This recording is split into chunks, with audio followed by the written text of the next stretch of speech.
Bonjour, donc aujourd'hui on va parler de comment mettre à l'eau son bouquet. Donc dans un premier temps, on va sélectionner le bon vase.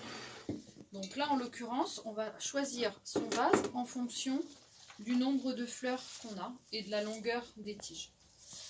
Alors là, celui-ci va être un petit peu haut et un petit peu évasé. Donc on va le supprimer. Celui-ci va être un petit peu haut. Donc le vase idéal pour le bouquet que j'ai sur la table, ce serait celui-ci. Donc nous, ce qu'on fait toutes les semaines, on passe nos vases à l'eau de javel. On les nettoie à l'eau de javel avec de l'eau froide. On met un peu d'eau de javel. On frotte, on rince bien et le vase est prêt à l'emploi. Donc pour préparer son bouquet, donc on va prendre ses fleurs. Donc en l'occurrence là on a des lys. Donc on nettoie bien surtout les tiges d'hélice, hein, très important. Il ne faut pas qu'il y ait de feuilles du tout dans l'eau du vase. Donc on va commencer par préparer son bouquet. Donc là on vérifie bien qu'il n'y ait pas de feuilles. Quand vous allez chez votre fleuriste, souvent le fleuriste il nettoie le bouquet, il enlève les feuilles qui sont inutiles en bas. On tourne les tiges de son bouquet dans sa main. On vient installer ses fleurs. On tourne son bouquet. Là, on met un petit peu de germini, de la rose.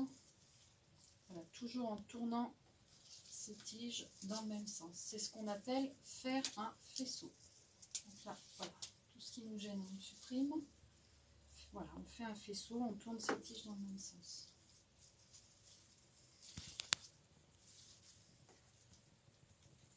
Voilà. Ensuite, ce qui est très important, c'est de couper ces tiges en biseau. Je vais vous expliquer après pourquoi. Donc, toutes les tiges, on les coupe de la même hauteur en biseau. Donc, avec un petit couteau tranchant. Si vous avez besoin, au magasin, on peut vous en avoir des petits couteaux comme ceci. Voilà, donc là, on les coupe bien en biseau. Pourquoi on coupe en biseau? Quand vous allez installer votre bouquet, hein, voilà.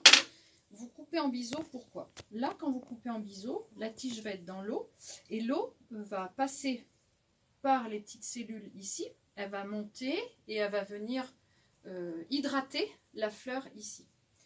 Si vous ne biseautez pas vos fleurs ou que vous les laissez, vous les coupez droites comme ça. Quand votre tige va se trouver au fond du vase, là, l'eau ne peut pas passer dans la tige. Hein, en fait, comment dire, la tige ne laisse pas passer l'eau. Donc, il faut couper en biseau. Voilà, c'est un petit coup à prendre pour que l'eau passe à travers la tige. Donc là, on va venir installer son bouquet. Donc, on le reprend. Donc là, ce qu'on va faire, on va mettre un petit peu d'eau, à peu près au 1/3 du vase. Il faut mettre de l'eau, mais pas trop d'eau quand même. Hein. Voilà.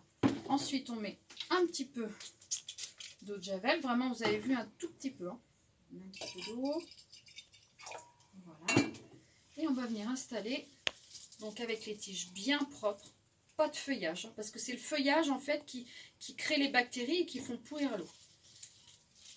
Et voilà, on vient installer son petit bouquet. Et le tour est joué. Vous avez un petit bouquet équilibré. Voilà. Il faut vérifier l'eau du vase à peu près tous les 2-3 jours. Hein. Donc quand l'eau est bien claire comme ça, il n'y a pas de problème. Si vous voyez que votre eau commence à devenir marron, il faut enlever les fleurs, renettoyer votre vase avec de l'eau de javel, remettre de l'eau fraîche, bien recouper vos tiges en biseau. Surtout, ne pas hésiter, par exemple quand vous avez une rose qui a la tête qui penche un petit peu, ne pas hésiter à enlever un bon centimètre. Hein.